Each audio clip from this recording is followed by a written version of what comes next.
dotados en el mundo científico.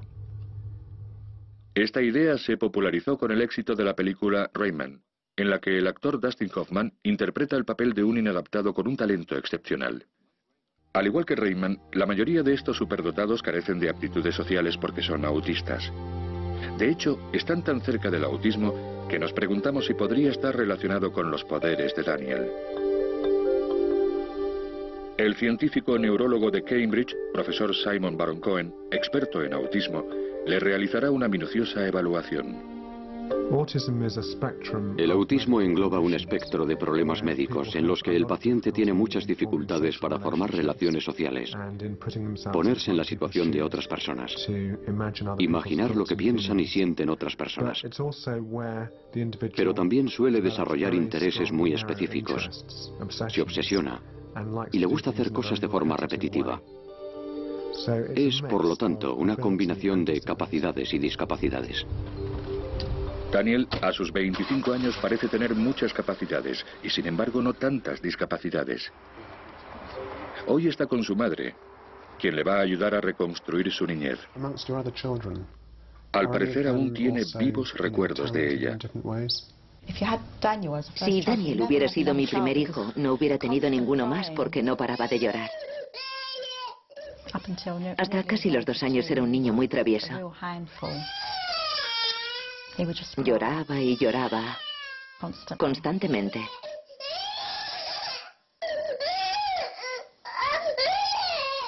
Probamos incluso a mecerle con una manta.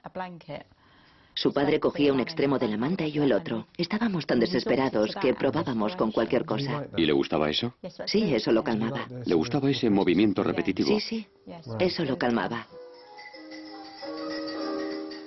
Al parecer le calmaba el movimiento repetitivo. Esa es una característica muy típica del autismo. ¿Recuerda cuando Daniel estaba estudiando primaria?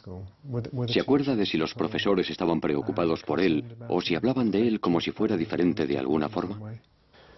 Por ejemplo, ¿qué hacía durante los recreos?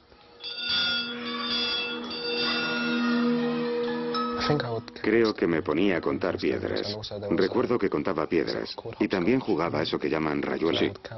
Me ponía a contar los números en la rayuela.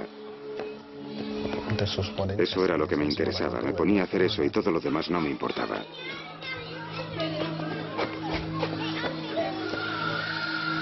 Sé que no se integraba muy bien, pero sí recuerdo verle andando por el patio, observando los árboles.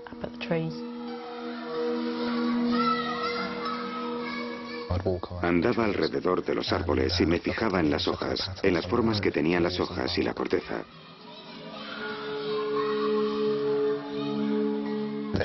Esa forma y esa textura me recuerdan a los números porque parecen ser igual de complejos. Sí, bien. Los números siempre me han parecido lo más real que hay.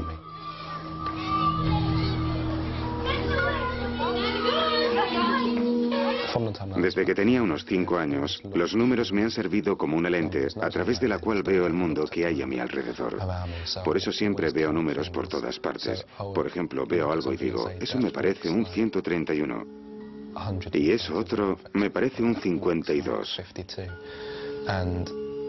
Pero siempre pensaba que eso era lo normal en todo el mundo.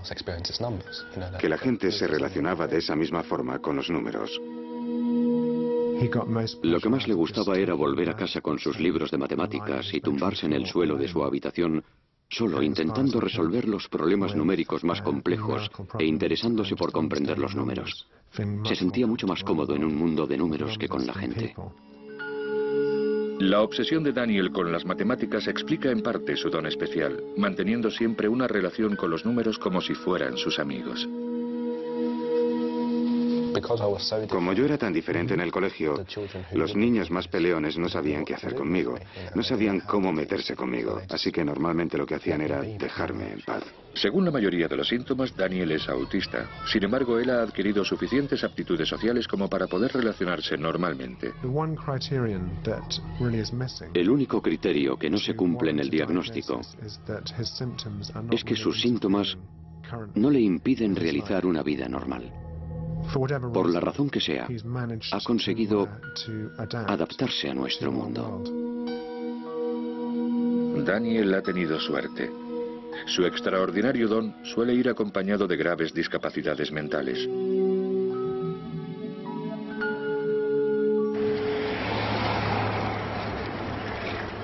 Dane Bottino es otro superdotado, pero muy diferente a Daniel. Su don no es para las matemáticas. Lo supimos cuando tenía 2 y medio. Aún no hablaba, pero se expresaba a través del arte. Dibujaba día y noche.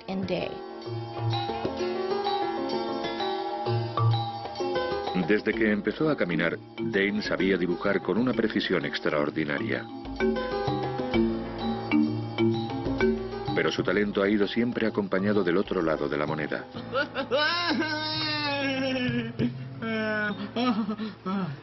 ¿Qué quieres hacer?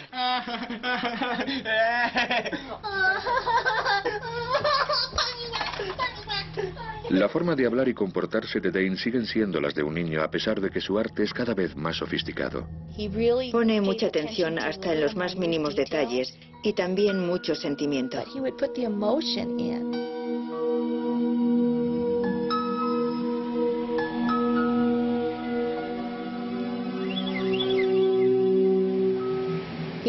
Le encanta dibujar en la arena y se divierte viendo cómo llegan las olas y borran sus dibujos. Luego dibuja otra cosa porque dibuja con mucha rapidez, pero le gusta ver cómo cambian las cosas y dibujar algo nuevo. ¿Cómo verá el mundo este chico tan extraordinario? Sería fascinante saberlo, si nos lo pudiera contar. Lo que diferencia a Daniel de superdotados como Dane es que él puede describir lo que le pasa por la mente. Por eso mismo es de tan gran valor para la ciencia. Siento los números de una forma muy visual, usando colores, texturas, formas y secuencias de cifras que forman paisajes en la mente.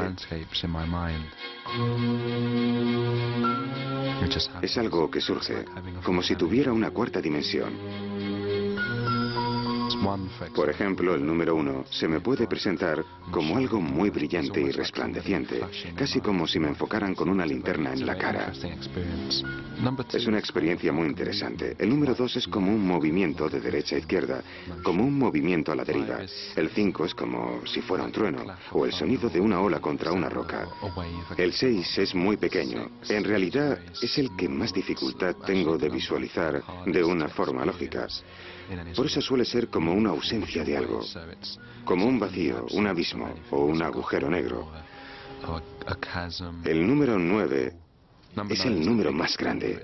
Es muy alto, incluso puede llegar a intimidar. Daniel dice que ve todos los números hasta el 10.000 con una forma o imagen distinta. Hasta hace poco, los investigadores hubieran rechazado esta explicación por absurda. Pero ahora existe una nueva explicación científica.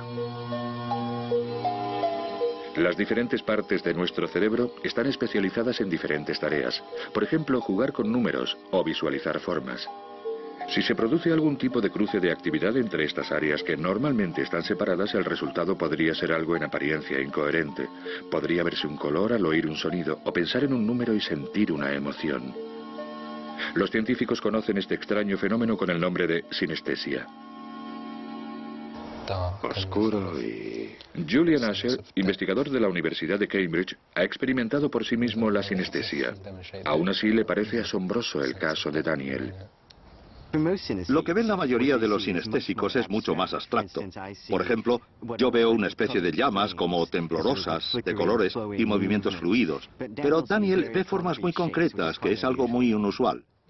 ¿Es todo el número el que se desplaza hacia arriba? Sí. Julian cree que estas imágenes tan complejas que ve Daniel son la clave de que tenga una memoria tan excepcional. Cuando recuerda un número que tiene 22.500 dígitos, lo que está haciendo es desplazarse mentalmente por un paisaje sinestésico y leyendo los números que ve en ese paisaje. Pero, ¿serán esas formas de los números la clave de su capacidad para las matemáticas? Para averiguarlo, vamos a enviarle al Centro de Estudios Cerebrales de San Diego, en California, donde será interrogado por unos científicos más escépticos. Aunque antes de eso, viajará por Estados Unidos para someter a prueba algunas de sus capacidades mentales.